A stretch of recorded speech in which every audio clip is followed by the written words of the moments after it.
മധുരം കൂടുതൽ ഇഷ്ടപ്പെടുന്നവർ നമുക്കിടയിൽ ഉണ്ടാവുമല്ലോ. ശരീരത്തിൽ പഞ്ചസാരയുടെ അളവ് വർദ്ധിക്കുമ്പോൾ എന്തെല്ലാമാണ് ഉണ്ടാവാൻ ഇടയുള്ളതെന്നറിയാമോ? കാഴ്ചശക്തി കുറയൽ, ഞരമ്പുകളുടെ തകരാറുകൾ, വൃക്ക രോഗങ്ങൾ, ഹൃദയാഘാതം വരെ പഞ്ചസാരയുടെ അളവ് ശരീരത്തിൽ കൂടുതലായാൽ സംഭവിക്കാവുന്നതാണ്. ശരീരത്തിനാവശ്യമായ ഗ്ലൂക്കോസ് ലഭിക്കാനായി കുറഞ്ഞ ഗ്ലൈസമിക് സൂചികയുള്ള ഭക്ഷണങ്ങളായ ധാന്യങ്ങൾ, പയറുവർഗ്ഗങ്ങൾ, പച്ചക്കറികൾ എന്നിവയാണ് കഴിക്കേണ്ടത്. ഇത്തരം ഭക്ഷണം രക്തത്തിലെ പെട്ടെന്നുള്ള പഞ്ചസാരയുടെ അളവ് കൂടുന്നത് നിയന്ത്രിക്കും. രക്തത്തിലെ പഞ്ചസാരയുടെ അളവ് ക്രമമായി നിലനിർത്താൻ പതിവായി വ്യായാമം ചെയ്യുകയും കൃത്യമായ ഭക്ഷണക്രമം പാലിക്കുകയും ശരീരത്തിൽ ജലാംശം നിലനിർത്തുകയും വേണം.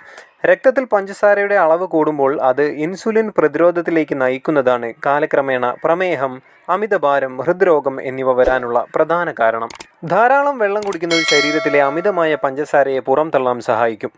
നമ്മൾ കണ്ടിട്ടുണ്ടാവും നമുക്കിടയിൽ ചിലരെങ്കിലും ഷുഗർ കട്ട് ചെയ്യുന്നതും പിന്നീട് ശരീരഭാരം വളരെയേറെ കുറയ്ക്കുന്നതും. ഭക്ഷണത്തിൽ നിന്ന് പഞ്ചസാര ഒഴിവാക്കുന്നത് പഞ്ചസാര കാരണമുണ്ടാവുന്ന ഇതുവരെ പറഞ്ഞ രോഗങ്ങൾ ഇല്ലാതാക്കാനും കൂടാതെ ചർമ്മത്തിന് കൂടുതൽ തിളക്കം നൽകുവാനും മുഖക്കുരു കുറയുവാനും സഹായകമാണ്. ഷുഗർ കട്ട് ചെയ്യുമ്പോൾ ശരീരത്തിലുള്ള അമിതമായ കൊഴുപ്പ് കുറയുകയും ദഹന പ്രക്രിയ മെച്ചപ്പെടുകയും വയറിലുള്ള നല്ല ബാക്ടീരിയകളുടെ വളർച്ച കൂടുകയും ചെയ്യുന്നത് മൂലമാണ് ശരീരത്തിൻ്റെ അമിതഭാരം കുറയ്ക്കുവാനും കുടവയറുണ്ടെങ്കിൽ അത് കുറയുവാനും നമ്മെ സഹായിക്കുന്നത്.